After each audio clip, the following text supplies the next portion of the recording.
YouTube, how we doing, family? It's your boy, Yo, and this is another episode of Yo Hoops. I go through every NBA game every day. Today's Monday, January 19th, and we have a 9-game NBA card. I'm going to walk you through my thoughts and let you know what sides I like, so please leave a like, subscribe to the channel, and let me know your favorite game in the comment section below. Without further ado, let me get into today's games.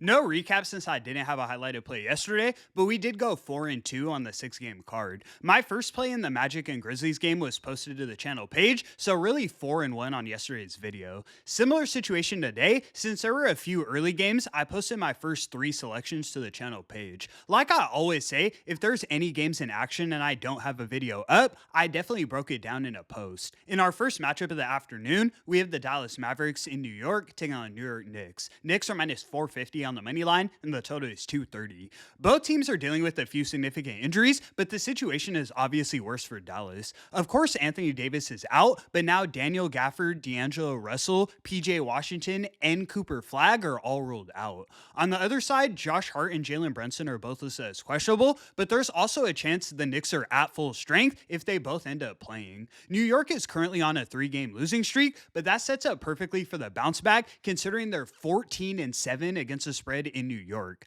I'm taking the Knicks laying the 10.5 as my highlighted selection of the evening. In our next matchup, we have the Utah Jazz in San Antonio taking on the San Antonio Spurs. Spurs are minus 900 on the money line, and the total is 240.5. At first glance, I was surprised to see the Spurs as this big of favorites, but the Jazz come into it with a few key injuries. Lauri Markkanen and George Niang are both ruled out, then Isaiah Collier and Bryce Sensabaugh are both listed as questionable. The Spurs are definitely winning this game, but I do see it coming down to the number in terms of the spread. To win by 17, you have to dominate the game from start to finish, but considering the Jazz are without their best player and Wemby is playing, I see them dominating this game. I'm taking the Spurs laying the 16.5 as my next selection of the evening. In our next matchup, we have the Indiana Pacers in Philadelphia taking on the Philadelphia 76ers. Sixers are minus 250 on the money line, and the total is 227. If I'm being honest, the Pacers have been a tough team for me to figure out. Every time I think they'll show up, they end up getting blown out by 20. When I fade them, they win games outright, so it's a tough spot. Joel Embiid and Paul George are both listed as questionable, which I don't mind if I'm on the Sixers, but I will say that's where all of the money is, and I'm seeing the line close in the Pacers' direction. It was as high as 7.5 this morning, and it's down to 6.5 against the money.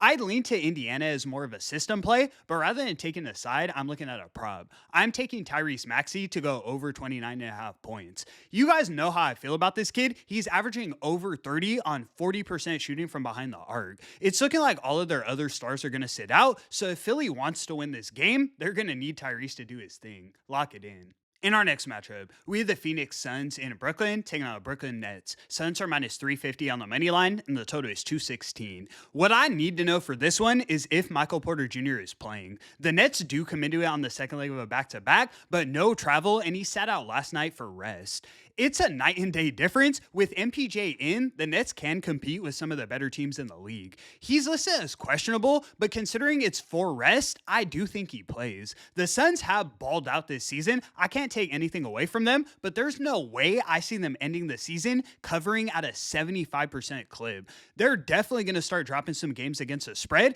and I think this is a perfect trap spot with MPJ being listed as questionable.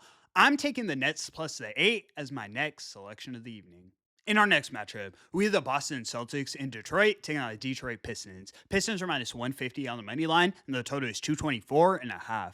This is going to be a really fun game to watch, but more one I'll be enjoying as a fan. Both teams come into it at full strength, of course, besides Jason Tatum, so I expect it to be a competitive bout. The last time we saw these two teams play was on December 15th in Boston, and the Pistons won that one 112 to 105. Jaylen Brown and Derek White combined for 65 points, so I don't know if the Celtics can maintain that level of play, even though it still amounted in a loss. In terms of a side, I'd lean to Detroit, but rather than taking a side, I'm looking at the total. In that last matchup, both teams shot well under 50% from the field, and the Celtics specifically shot 25% from behind the arc. You could chalk it up to good defense, but the Celtics shoot 37% from deep on the season, so 12% is a pretty dramatic drop off. With this much talent on the floor, I don't see another matchup between these two teams going under a total set this low. I'm taking the Celtics and Pistons over 224.5 as my next selection of the evening. In our next matchup, we have the Miami Heat in Golden State taking on the Golden State Warriors. Warriors are minus 210 on the money line, and the total is 239. We know the Warriors' problem is their lack of size, so I'm going to attack this game along those lines. We've seen Bam breaking out recently, scoring 30, 22, and 29 in his last 3 games. Now with Quentin Post guarding him, he's going for 20 points easy. The Heat aren't huge underdogs, so the books think they can compete. The only way that happens is if they're getting production from their bigs.